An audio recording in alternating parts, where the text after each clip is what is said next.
man in the streets thinking, she's all right, what's for tea? I'd like to be a Jedi. That's what the man in the street is thinking. Now, I don't know about anybody else, but I have definitely thought this, and I'd be willing to bet I am not the only one.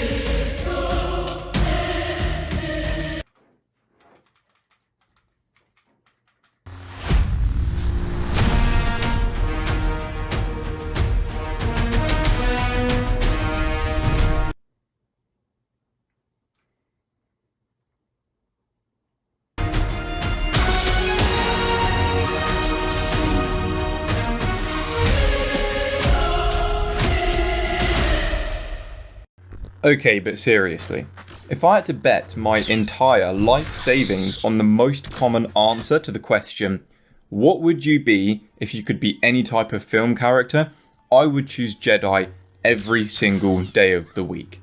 Because who wouldn't want Force powers? I am convinced that everyone at some point in their life has pretended they are using the Force to open those big electric doors they have at supermarkets. And why wouldn't you want to have these Force powers? Think of all of the things you could do. I used to think about going into Toys R Us before it went bankrupt, getting the latest Ultimate Collector's Edition Lego Star Wars set and just walking out with it, because who's going to stop me if I can use the Force? So, in the spirit of my first video, which at least some of you seem to like, we are going to be attempting to find the best VR games for recreating some of your favourite Star Wars things, which include, but are most certainly not limited to, stabbing people, being stabbed, shooting blasters, having blasters shot at you, using the Force, giving in to the power and temptation of the dark side, having unlimited power, deflecting blaster bolts, doing it, and killing not just the men, but the women and children too.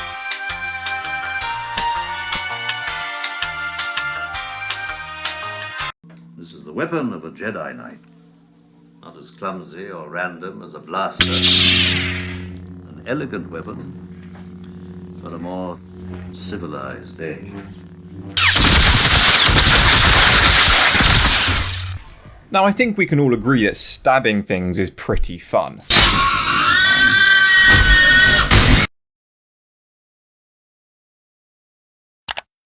Especially when it comes to stabbing people with lightsabers. This always works especially well in VR. I'm pretty sure the reason for this is because in films and TV, lightsabers are always perceived to cut through things with very little resistance. So using a lightsaber in VR feels like it actually makes sense because you're just swinging your arms around in the air with no resistance. Which works great until you're mid-decapitation and swing your controllers straight into your monitor.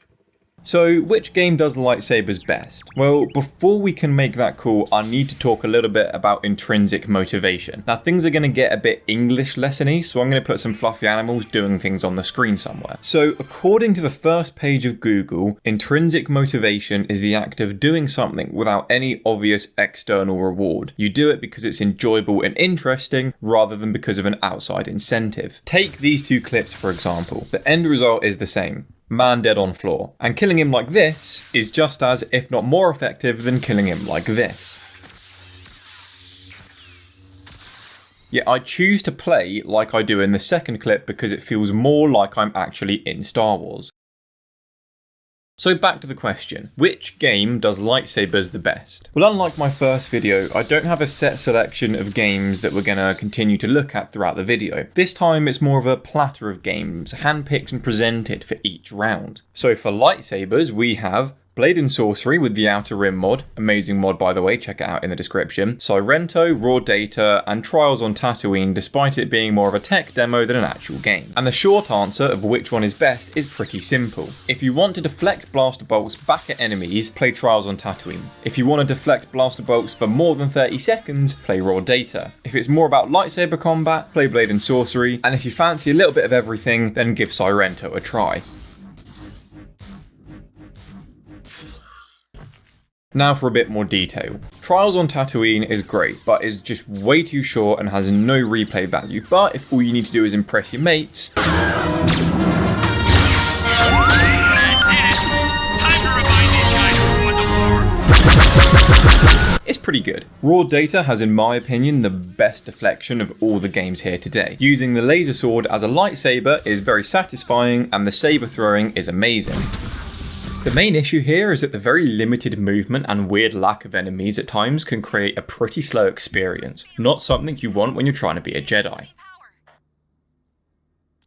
Sorrento is good for deflecting, but as you're deflecting bullets, not laser bolts, it lacks some of that Star Wars feel. Actually using the plasma blade feels good as it slices clean through enemies just as you would expect it to. However, if you decide to use the plasma blade in this game, then be warned. The sound effect it uses for swinging the blade is loud and plays whenever the blade moves even slightly.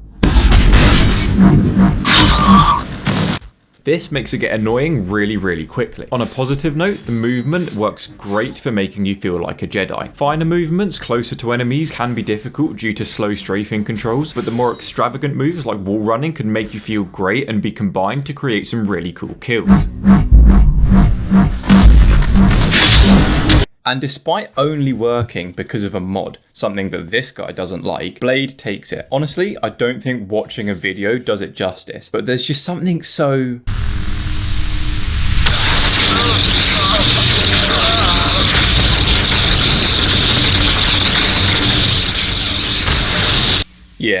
Yeah, that's it. People might think you're a psychopath, but honestly, who cares when killing people is that enjoyable? Just don't expect to be deflecting blaster bolts back at your enemies, as I'm pretty sure in the mod's current state you can't. But if all you care about is saber combat, then sell your car and buy a Vive and download this game. Hokey religions and ancient weapons are no match for a good blaster at your side, kid. Ironic. So I got halfway through writing this script and hit a bit of a wall. Replicating the feeling of a lightsaber is one thing. At the end of the day, they're just fancy swords, so anything that glows and cuts is pretty close. But replicating the feel of a Star Wars blaster? That's something entirely different. The look, the feel, the sound, it all comes together in such a way that a gun just can't fill the place of a blaster the same way a laser sword can fill the place of a lightsaber. A gun just can't fill the place of a blaster the same way a laser sword can fill the place of a lightsaber. So, with that said, if you want the most authentic blaster experience, there is only one true answer. And it's not go and buy an Oculus Quest so that you can go and play the first party Star Wars games. What you need to do is play the Outer Rim mod in Blade and Sorcery. The amount of detail and effort put into these weapons is outstanding. The look and sound is immaculate, and as far as I can tell is unmatched by anything else that you can play on a HTC Vive.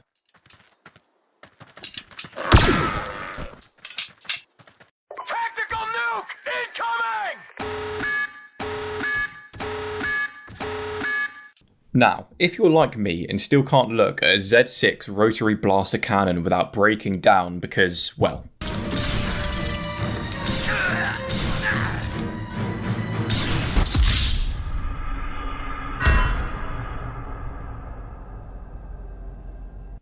You know, it never gets any easier.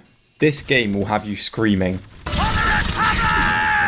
at the top of your voice as you fend off waves of AI, all the while the people you live with thinking you've joined some kind of cult. Or if pretending to be Han Solo is more your thing, grab a DL-44 heavy blaster pistol, go sit on Mos Eisley Cantina and shoot any stormtrooper that comes through the door.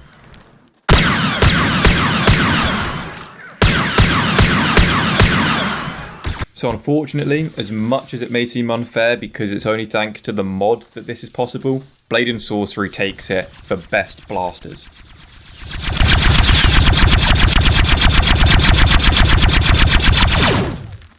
So uncivilized. The dark side of the Force is a pathway to many abilities some consider to be unnatural.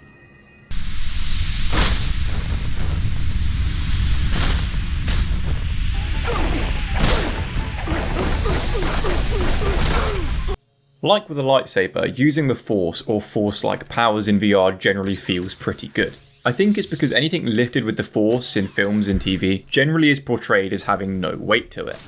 And that's probably a good thing, because unless you've got gains bigger than Ben Swallow over here, it would be pretty immersion breaking if you could lift a massive rock with arms like overcooked spaghetti. Also, as there is no physical connection to what you're actually lifting, using the Force in VR works exactly as you would expect it to.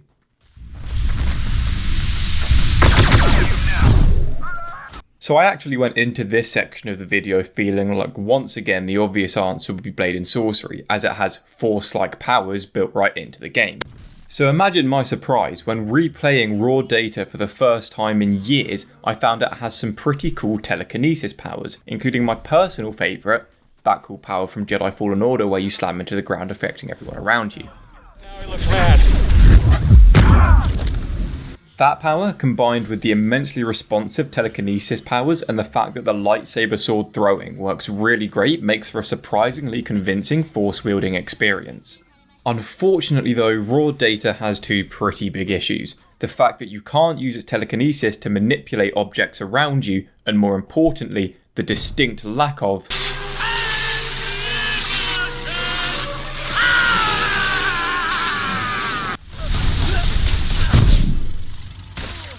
All that being said though, I would still say that raw data's powers are great, so I would call it a draw between Blade and Sorcery and raw data for its Force-like powers. Lovely.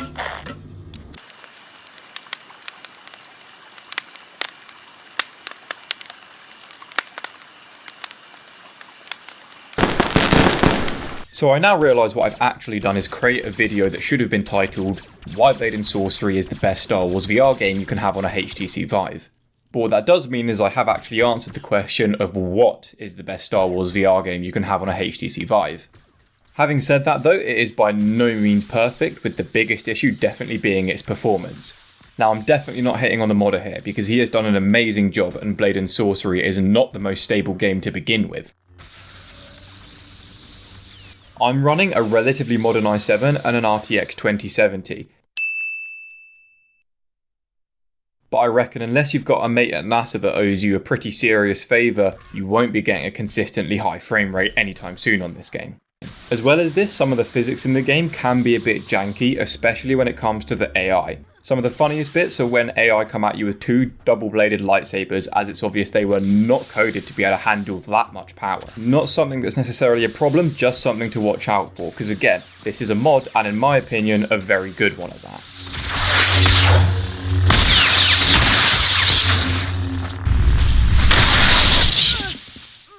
So what I'm going to do now is leave you guys with one final bit of advice. If you clicked on this video looking to buy a VR headset and wanted to know which games to get, then I think the ultimate answer comes down to what you are looking for. If you want to feel like you exist in the world of Star Wars with the sounds and story, then Oculus is 100% the way to go with its first party Star Wars titles. But if you want to feel like you have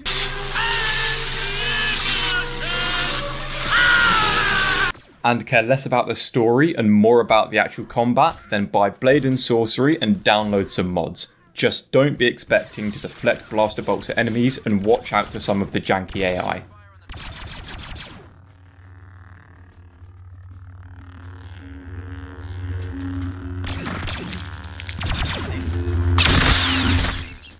I just wanted to say a really quick thank you to everyone who's watched my videos and subbed over the past couple of months. If you've been with the channel since my first couple of videos, thank you so much for your patience. I know it's been a while since I've done an upload. If you are new or haven't already, please consider subbing to the channel. And if you enjoyed this video, then drop a like and feel free to argue in the comments about what your favourite Star Wars moment is and why everyone else is wrong. And I'll see everyone in the next video.